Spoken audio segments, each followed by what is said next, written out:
बिस्मिल्लाहिर्रहमानिर्रहीम। अस्सलाम वालेकुम स्टूडेंट्स। चैप्टर नंबर 1 हम कंप्लीट कर चुके हैं। आज हम जो है वो चैप्टर नंबर 2 जिसका टाइटल है स्ट्रक्चर ऑफ एटम्स वो स्टार्ट करेंगे। स्ट्रक्चर ऑफ एटम के बारे में मैं अपने स्टार्ट के सब लेक्चर्स में जो है वो तकरीबन मैं एटम से स्टार्ट करके आपको उनके सब पार्टिकल्स और एटम के स्ट्रक्चर के बारे में जो है वो बताती रही हूँ। आज जो हम एक्सपेरिमेंट्स और जो है वो पढ़ेंगे इसमें थ्योरीज वगैरह वो सारी एटम के स्ट्रक्चर से रिलेटेड है। एटम क्योंकि एक स्मॉलेस्ट पार्टिकल है, ठीक है, और इसको जो है वो नेकेड आई के साथ नहीं देखा जा सकता। It can only be visualise with a scanning tunnelling microscope, ठीक है। और आपके इस चैप्टर में जो है स्ट्रक्चर ऑफ एटम में हम 2 एक्सपेरिमेंट्स पढ़ रहे हैं। एक है रदरफोर्ड एटॉमिक मॉडल और एक है बोहर्स एटॉमिक मॉडल। तो ये बात याद रखें कि जब रदरफोर्ड ने अपना एक्सपेरिमेंट जो है परफॉर्म किया उससे पहले इलेक्ट्रॉन, प्रोटॉन एंड न्यूट्रॉन जो है तीनों सब पार्टिकल्स जो हैं वो हो चुके हैं, डिस्कवर हो चुके हैं, लेकिन इनकी पोजीशनिंग इन द एटम जो है दैट वाज नॉट क्लियर। और इसकी पोजीशनिंग के लिए कि इलेक्ट्रॉन, प्रोटॉन एंड न्यूट्रॉन तीनों पार्टिकल्स एटम के अंदर किस जो है वो पोजीशंस में मौजूद हैं, उसके लिए जो है वो रदरफोर्ड ने अपना जो है वो एटॉमिक मॉडल जो है वो पेश किया था। रदरफोर्ड ने अपना एक्सपेरिमेंट 1911 में परफॉर्म किया। 1911 में इसने अपना एक्सपेरिमेंट परफॉर्म किया और arrangement of electron and protons and atoms में जो है वो उसने वाजे की। सबसे पहले हम ये देखते हैं कि रदरफोर्ड का एक्सपेरिमेंट जो है वो क्या है। तो क्लास ये बात जहन में रखें कि रदरफोर्ड के एटॉमिक मॉडल के हवाले से आपको लॉन्ग क्वेश्चन मोस्टली आता है एग्जाम्स में। आपने ये लॉन्ग क्वेश्चन के तौर पर प्रिपेयर करना है। इसके अलावा शॉर्ट क्वेश्चंस 20 में से आते हैं, जैसे कि डिफेक्ट्स या कंक्लूजन्स या एक्सपेरिमेंट, ये आपसे शॉर्ट क्वेश्चन में पूछा जा सकता है। तो इस क्वेश्चन को आपने बहुत ही जो है वो तवज्जो से जो है वो आपने तैयार करना है। तो चलते हैं रदरफोर्ड एक्सपेरिमेंट की तरफ। First of all you have to look at the diagram. यहाँ पे डायग्राम में आप देखेंगे कि डायग्राम में आपको क्या नज़र आ रहा है। यहाँ पर गोल्ड फॉयल आपको एक नज़र आ रहा है, जबकि उसके बाद ये आपको एक फ्लोरेसेंट स्क्रीन जो है वो नज़र आ रही है, और यहाँ साइड पे आपको एक लेड ब्लॉक जो है वो नज़र आ रहा है। तो रदरफोर्ड ने अपना एक्सपेरिमेंट जो था वो एक थिन गोल्ड फॉयल पे किया। ये फॉयल जो है इसकी थिकनेस 0.00004 सेंटीमीटर थी, और इस थिक गोल्ड शीट के ऊपर जो है वो अल्फा पार्टिकल्स को बम्बार्ड किया गया। ये जो साइड पे जो फ्लोरेसेंट शीट रखी गई है ये जिंक सल्फाइड की बनी हुई है। जिंक सल्फाइड जो है वो एक ऐसी स्क्रीन होती है जो कि जब इसके साथ पार्टिकल्स स्ट्राइक करते हैं तो ये ग्लो पैदा करती है। जो ग्लो से ये शो होता है कि पार्टिकल्स जो है वो इसकी सरफेस पे जो है वो स्ट्राइक कर रहे हैं। तो इस वजह से ये जिंक सल्फाइड जो है स्क्रीन यूज़ की गई है। इसके बाद यहाँ पर एक लेड ब्लॉक रखा गया। इस लेड ब्लॉक के अंदर पोलोनियम या रेडियम में से कोई भी जो है वो रेडियो एक्टिव मेटल जो थी वो प्लेस की गई। ये रेडियो एक्टिव मेटल जो है ये radioactive rays alpha particles जो है वो कर रही है, इसमें रिलीज कर रही है। अब ये देखें लेड ब्लॉक जो है इसकी पोजीशन ऐसी है कि इसको रेडियो एक्टिव एलिमेंट को कम्प्लीटली कवर किया गया, और यहाँ से सिर्फ एक बीम ऑफ लाइट जो है वो यहाँ से मूव कर रही है जो कि इस गोल्ड फॉइल के ऊपर स्ट्राइक कर रही है। जब एक्सपेरिमेंट जो है ये जब ये गोल्ड फॉइल के ऊपर एक्सपेरिमेंट के थ्रू जो अल्फा पार्टिकल्स को बम्बार किया गया, तो उसके बाद जो कंक्लूजन्स थे वो हम देखते हैं कि एक्सपेरिमेंट परफॉर्म करने के बाद इसके कंक्लूजन्स क्या हैं। यानी हमने गोल्ड फॉइल लिया इतनी थिकनेस का 0.00004 सेंटीमीटर, फिर एक जिंक सल्फाइड की फ्लोरेसेंट स्क्रीन रखी और अपना रेडियो एक्टिव मेटल जो है वो लेड ब्लॉक के अंदर इनक्लोज किया। फिर हमने जो है वो रेडियो एक्टिव जो helium nuclei, doubly positively charged helium nuclei जो है वो अल्फा पार्टिकल्स बम्बार किया, और इसके बाद हमारे पास कंक्लूजन्स इस एक्सपेरिमेंट्स के जो है वो क्या है। Rutherford Drew the following conclusions. Number 1 conclusion ये था कि majority of the alpha particles pass through the foil undeflected and most of the space occupied by an atom must be empty।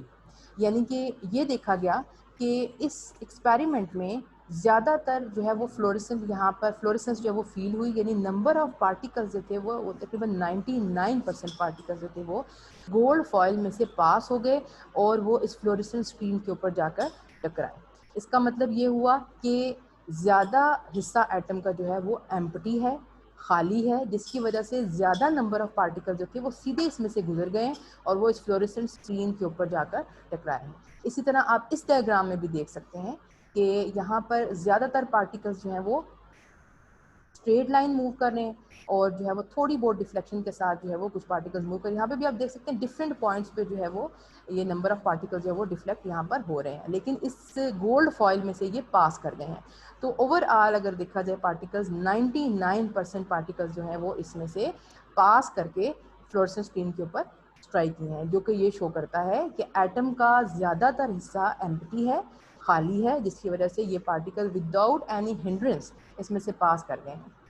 Second conclusion ये था कि deflection of a few alpha particles two angles greater than 90 degree shows that these particles are deflected by electrostatic repulsion between the positively charged alpha particles and the positively charged part of the atom. Class alpha particles जो हैं इनको helium nuclei भी कहा जाता है, यानी कि आपको पता है हीलियम के अंदर दो इलेक्ट्रॉन, दो प्रोटॉन और दो ही न्यूट्रॉन जो है उसके अंदर मौजूद होते हैं। तो अगर इसके दो इलेक्ट्रॉन जो हैं उनको रिमूव कर दिया जाए तो इसके ऊपर जो है वो डबली पॉजिटिव चार्ज आ जाता है। तो क्योंकि इलेक्ट्रॉन रिमूव हो गए हैं और अब इसके पास सिर्फ और सिर्फ न्यूक्लियस ही मौजूद है जिसमें दो प्रोटॉन और दो न्यूट्रॉन मौजूद हैं, इस वजह से इसको डबली पॉजिटिव हीलियम न्यूक्लियाई कहा जाता है, यानी अल्फा पार्टिकल्स को हीलियम न्यूक्लियाई भी कहा जाता है वो इस वजह से। तो हीलियम न्यूक्लियाई या जो अल्फा पार्टिकल्स जो थे ये कुछ एंगल्स पे जो कि ग्रेटर देन 90 एंगल्स थे उन पर डिफ्लेक्ट हुए हैं, यानी बहुत सारे पार्टिकल्स जो हैं हालांकि ये तादाद जो है बहुत कम है उनसे जो कि स्ट्रेट लाइन यहाँ से मूव किए हैं जो 99% इसमें से पास हुए हैं, लेकिन कुछ ऐसे पार्टिकल्स थे जो मोर देन 90 डिग्री पे डिफ्लेक्ट हो रहे हैं फ्रॉम द गोल्ड फॉइल।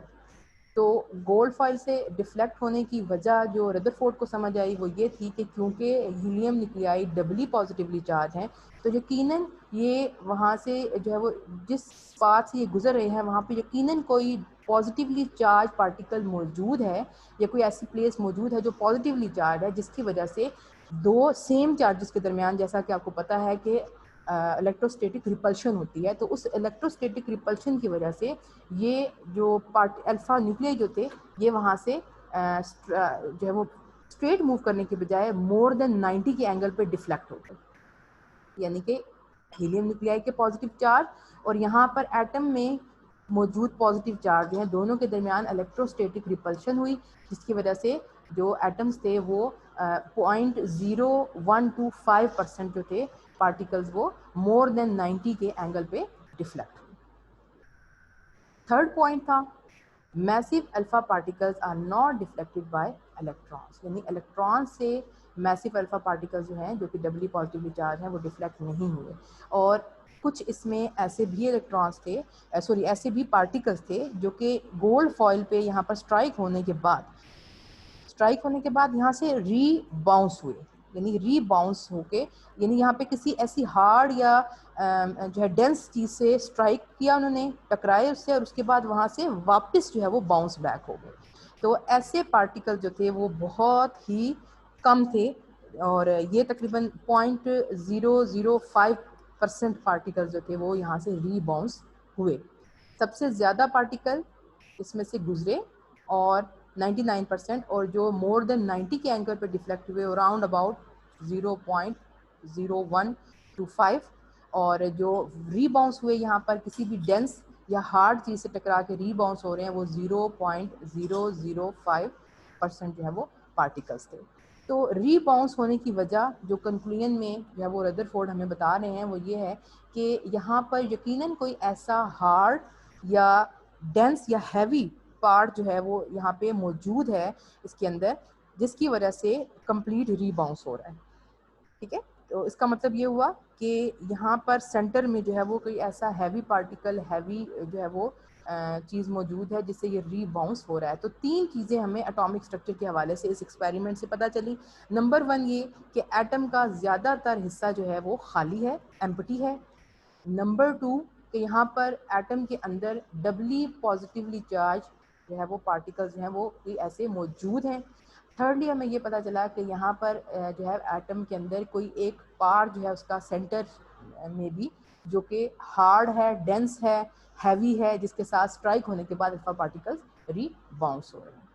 तो इन अपनी ऑब्जर्वेशंस की बेस पे रदरफोर्ड ने जो अपना एटॉमिक मॉडल पेश किया था वो एक प्लेनेटरी मॉडल का एटॉमिक स्ट्रक्चर था। On the basis of conclusion drawn from these experiments, Rutherford proposed a new model for an atom. He proposed a planetary model similar to the solar system. जैसा कि आप solar system पढ़ के आए हैं, centre में सन है और उसके बाहर डिफरेंट जो है वो पाथ्स पे, डिफरेंट ऑर्बिट्स पे प्लैनेट्स जो है वो मूव कर रहे हैं। तो इसी तरह से जो है वो रदरफोर्ड ये कह रहे हैं कि एक एटम जो है वो उसके सेंटर में एक पोर्शन पॉजिटिव मौजूद है, लेकिन बाकी सारा हिस्सा जो बाहर की तरफ जो है वो इलेक्ट्रॉन मूव कर रहे हैं। सबसे पहले हम इसके पॉस्टुलेट्स देखते हैं। नंबर 1 क्या है?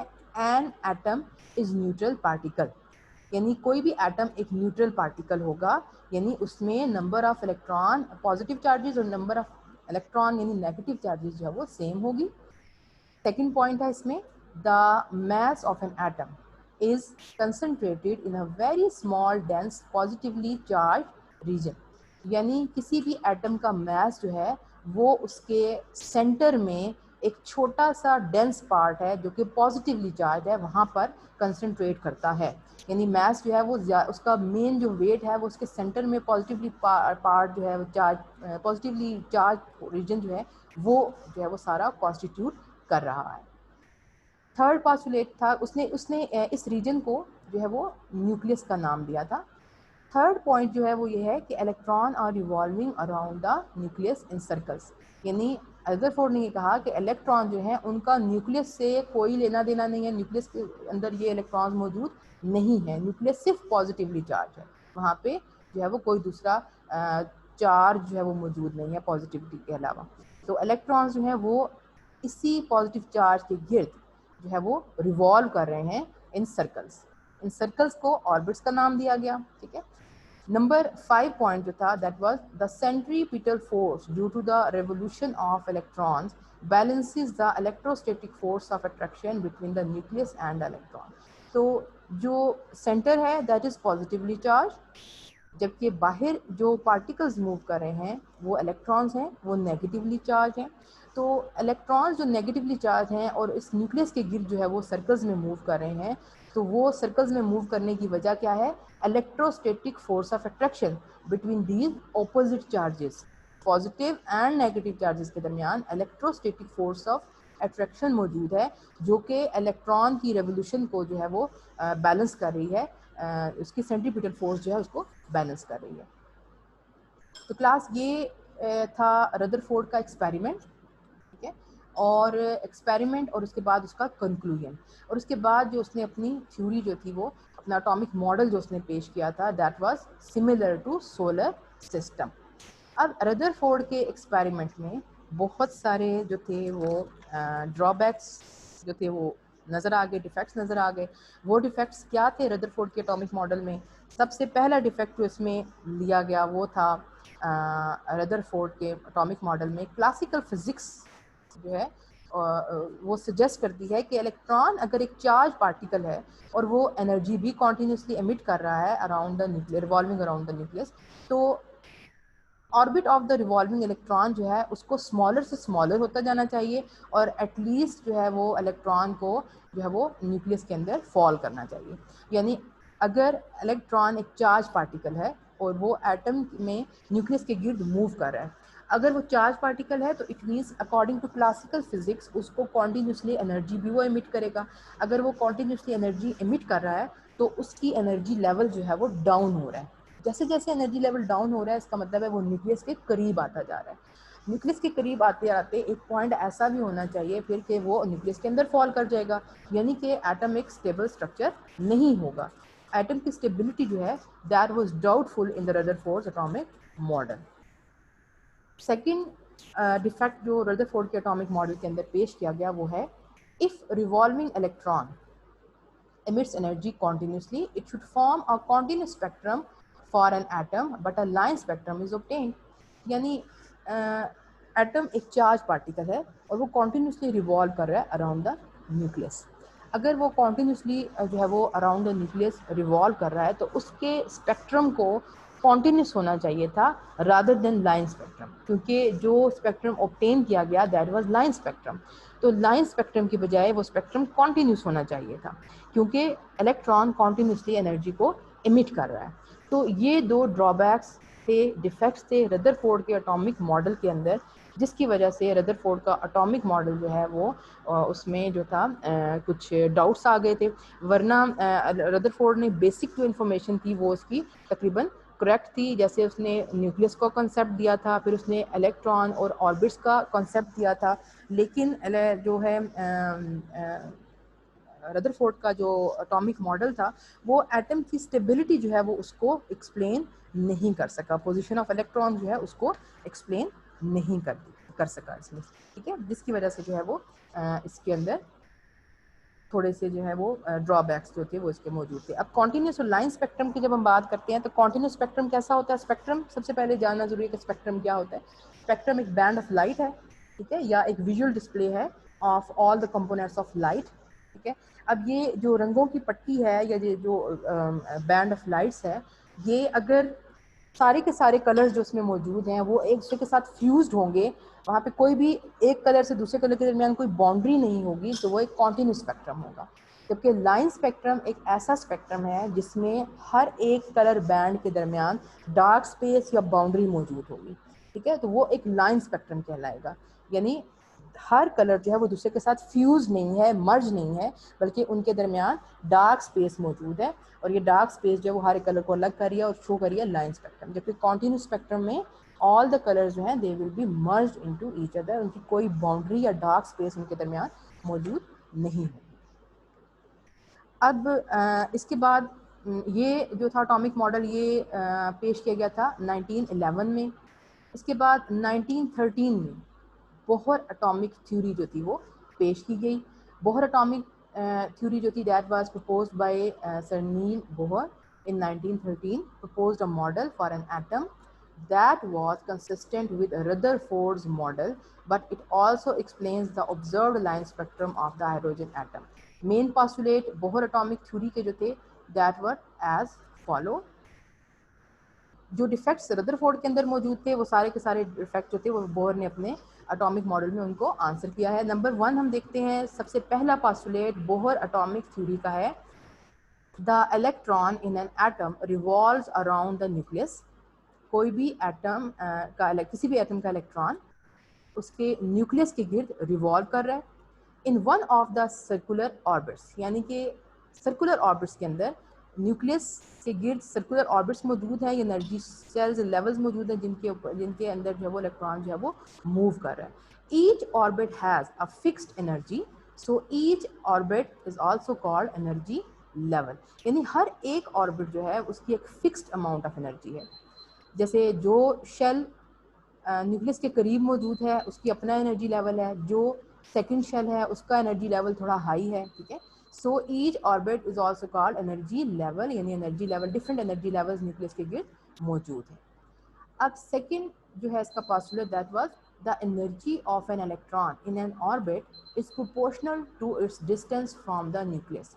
यानी कि इलेक्ट्रॉन की एनर्जी जो है वो प्रोपोर्शनल है to the distance from the nucleus. Electron और न्यूक्लियस के दरमियान जितना डिस्टेंस बढ़ता जाएगा, ठीक है, जैसे हम कह रहे हैं कि डिस्टेंस और एनर्जी डायरेक्टली प्रोपोर्शनल है, तो जितना डिस्टेंस इलेक्ट्रॉन और न्यूक्लियस के दरमियान बढ़ता जाएगा उतना ही इलेक्ट्रॉन की एनर्जी हाई होती जाएगी, और जितना ये डिस्टेंस कम होता जाएगा उतनी ही इलेक्ट्रॉन की एनर्जी जो है वो कम होती जाएगी। So the farther the electron is from the nucleus, the more energy it has. तो हम ये कह सकते हैं कि एनर्जी जो है इलेक्ट्रॉन की जो कि लेवल 1 में है, या एनर्जी लेवल 1 में जो इलेक्ट्रॉन मौजूद है उसकी एनर्जी कम है as compare to energy level 2, यानी कि के शेल से एल शेल में मौजूद इलेक्ट्रॉन जो है उसकी एनर्जी जो है वो ज़्यादा है, और जो इलेक्ट्रॉन नंबर 3 एनर्जी लेवल में होगा उसकी एनर्जी नंबर 2 और नंबर 1 से ज़्यादा होगी। इसी तरह से जो इलेक्ट्रॉन नंबर 4 एनर्जी लेवल में मौजूद होगा तो उसकी एनर्जी जो है वो एनर्जी लेवल 1, 2 एंड 3 तीनों से ज़्यादा होगी। तो जैसे जैसे आउटसाइड मूव करते जा रहे हैं इलेक्ट्रॉन, उनके एनर्जी लेवल बढ़ते जा रहे हैं तो उनकी एनर्जी भी ज़्यादा होती जा रही है। नंबर 3 जो है थर्ड पॉइंट है हमारा, the electron revolves only in those orbits for which the angular momentum of the electron is an integral multiple of h by 2 pi where h is Planck's constant. Its value is 6.626 into 10 raised to the power minus 34 joule पर second. Class की बात याद रखें कि Bohr की atomic theory जो है वो बेस कर रही है मैक्स प्लांक की क्वांटम थ्योरी के ऊपर, जबकि बोहर का एटॉमिक मॉडल जो है वो बेस कर रहा है क्लासिकल थ्योरी के ऊपर। तो दोनों की बेसिस डिफरेंट हैं। यहाँ पर बोहर आप सर एटॉमिक मॉडल में ये एक्सप्लेन किया जा रहा है कि कोई भी इलेक्ट्रॉन जब वो अपने ऑर्बिट में रिवॉल्व कर रहा होता है तो उसका एंगुलर मोमेंटम जो है उस इलेक्ट्रॉन का वो एक इंटेग्रल मल्टीपल है h by 2 पाई का। h यहाँ पे प्लांक्स कांस्टेंट, क्योंकि हमारी थ्योरी जो है वो बेस कर रही है क्वांटम थ्योरी के ऊपर, तो उसमें से प्लांक्स कांस्टेंट जो है वो लिया गया h by 2 पाई। सबसे पहले एंगुलर मोमेंटम, इस टर्म को समझें कि ये टर्म क्या है। मोमेंटम क्या होता है, फिजिक्स में आप पढ़ चुके हैं। मोमेंटम जो है it is the product of mass and velocity. किसी भी मूविंग ऑब्जेक्ट जो है उसकी वेलोसिटी और उसका मास जो है जब उनको मल्टीप्लाई करेंगे तो उनकी प्रोडक्ट जो है वो मोमेंटम कहलाएगी। एक बॉडी जब वो स्ट्रेट लाइन में मूव कर रही है तो वो लीनियर मोमेंटम होगा उसका, और जब वो सर्कल में मूव कर रही है जैसे कि electron around the nucleus circle में मूव कर रहा है तो वो उसका एंगुलर मोमेंटम कहलाएगा। यानी किसी भी ऑर्बिट में मूव करते हुए इलेक्ट्रॉन का जो मोमेंटम होगा वो एंगुलर मोमेंटम होगा। एंगुलर मोमेंटम जो है that is equal to mass into velocity and radius r। Angular momentum जो इसके इक्वल होगा, और उसको हम यहाँ पर h के साथ n यहाँ पे ऐड करके, n हमें नंबर ऑफ शेल्स रिप्रेजेंट कर रहा है, एन एच डिवाइडेड बाई 2 पाई। तो जो नंबर ऑफ शेल होगा उसकी एनर्जी आपने फाइंड आउट करनी है, तो उसके लिए आप ये फार्मूला यूज़ करके उस इलेक्ट्रॉन का जो है वो आप उसका एंगुलर मोमेंटम जो है उसका फाइंड आउट कर सकते हैं। Point number 4, light is absorbed when an electron jumps to a higher energy orbit and emitted when an electron falls into a lower energy orbit. Electron present in a particular orbit does not radiate energy. सबसे important चीज़ जो नील Bohr ने explain की अपनी theory के अंदर वो ये थी कि कोई भी इलेक्ट्रॉन जब अपने स्पेसिफाइड एनर्जी लेवल या शेल के अंदर मौजूद रहता है तो उस दौरान ना वो अपनी एनर्जी रिलीज़ करता है और ना ही एनर्जी गेन करता है, बल्कि वो एक कांस्टेंट एनर्जी के साथ वहाँ पर मौजूद रहता है। ठीक है, लेकिन जिस वक्त वो अपने से लोअर या हायर ऑर्बिट की तरफ जंप करेगा या मूव करेगा तो उस दौरान अकॉर्डिंगली वो एनर्जी रिलीज भी करेगा और एनर्जी को एब्जॉर्ब भी करेगा। डायग्राम यहाँ पर मौजूद है, इसको हम देखते हैं। यहाँ पर ये जो स्ट्रक्चर है इसमें डब्ल्यू पॉजिटिव चार्ज ये न्यूक्लियस सेंटर में शो किया गया और ये नंबर ऑफ शेल शो किए हैं। पहला एनर्जी लेवल जो है वो n इज इक्वल टू 1, फिर second energy level n is equal to 2, third energy level n is equal to 3, इसी तरह से 4, 5, 6 एंड 7। अब आप ये देखें कि एटम जो है वो जब इस फर्स्ट वाले शेल से सेकंड वाले शेल के ऊपर जाएगा तो उसको एनर्जी एब्जॉर्ब करनी पड़ेगी, क्योंकि फर्स्ट शेल में एनर्जी जो है इलेक्ट्रॉन की वो कम है, जबकि सेकंड पे जाने के लिए उसको एनर्जी एब्जॉर्ब करके उस एनर्जी लेवल के साथ मैच होना पड़ेगा। फर्स्ट एनर्जी लेवल में एनर्जी कम है, दूसरे में उससे ज़्यादा है, तीसरे में उससे भी ज़्यादा है, फोर्थ में पहले तीनों शेल से ज़्यादा एनर्जी है। इसी तरह से हम मूव करते रहें। तो जब इलेक्ट्रॉन फर्स्ट शेल से मूव करता है टू द सेकंड शेल जो कि उससे हायर एनर्जी लेवल का है, तो इलेक्ट्रॉन को एनर्जी एब्जॉर्ब करनी पड़ेगी। एनर्जी किसके इक्वल है, जो एनर्जी एब्जॉर्ब करेगा वो इन दोनों शेल्स के एनर्जी डिफरेंस के बराबर है। जैसे कि यहाँ पर जो है वो आप देख सकते हैं डेल्टा ई, इसको हम डिटेल बाद में एक्सप्रेस करेंगे, एक्सप्लेन करेंगे। यहाँ पर अब देखेंगे जब इलेक्ट्रॉन एनर्जी लेवल 3 से सपोज वो 1 पे आ रहा है, या एनर्जी लेवल 3 से वो एनर्जी लेवल 1 पर आ रहा है, 2 के ऊपर या 1 के ऊपर आ रहा है, तो आप याद रखें कि यहाँ हायर एनर्जी लेवल से लोअर एनर्जी लेवल की तरफ मूव करने के लिए उसे अपनी कुछ एनर्जी रिलीज करनी पड़ेगी ताकि वो इन लोअर एनर्जी लेवल्स पे स्टेबल फॉर्म में जो है वो एग्जिस्ट कर सके। अब चलते हैं पॉइंट 5 की तरफ। The energy of the light emitted is exactly equal to the difference between the energies of the orbits. यानी जितनी लाइट रिलीज की जाएगी, एब्जॉर्ब की जाएगी, वो इक्वल है उन दोनों एनर्जी लेवल्स के। डेल्टा ई जो है वो डिफरेंस ऑफ एनर्जी लेवल्स को शो कर रहा है, ये difference of energy equal to E2 minus E1। अब E2 जो है वो ऑर्बिट है जहां पर इलेक्ट्रॉन ने मूव करना है, और E1 वो इलेक्ट्रॉन है जहां से वो जंप कर रहा है। Delta E is the energy difference between any two orbits with the energies E1 and E2। तो यहाँ पर आप देख सकते हैं, जैसे कि मैंने आपको बताया कि जो अमाउंट ऑफ एनर्जी रिलीज होगी वो उन दोनों ऑर्बिट्स के एनर्जी डिफरेंस के बराबर होगी। सपोज कि आपका इलेक्ट्रॉन जो है वो एनर्जी लेवल 7 से मूव कर रहा है एनर्जी लेवल 1 पे, तो उसके लिए जितना भी इन दोनों शेल्स के दरमियान एनर्जी डिफरेंस है, उतनी ही अमाउंट ऑफ एनर्जी इलेक्ट्रॉन को रिलीज करके जो है वो एनर्जी लेवल 1 में जो है वो आना पड़ेगा। यहाँ पे आप डायग्राम देख सकते हैं, ये बोहर एटॉमिक मॉडल की जो है वो यहाँ पे डायग्राम इसके अंदर मौजूद है। क्लास ये जो है पास्टुलेट्स जो उसने एक्सप्लेन किए हैं, ये सब जो है वो आंसर है बोहर के डिफेक्टेड जो है वो एटॉमिक मॉडल का। हम देखते हैं कि रदरफोर्ड के एटॉमिक मॉडल में और बोहर के एटॉमिक मॉडल में जो है मेन डिफरेंसेस क्या है। जैसा मैंने आपको पहले बताया कि रदरफोर्ड का एटॉमिक मॉडल जो है that is based on classical theory, ठीक है, ये फर्स्ट डिफरेंस है। रदरफोर्ड का एटॉमिक मॉडल बेस कर रहा है क्लासिकल थ्योरी के ऊपर, लेकिन बोहर का एटॉमिक मॉडल जो है वो डिपेंड कर रहा है क्वांटम थ्योरी के ऊपर, ठीक है।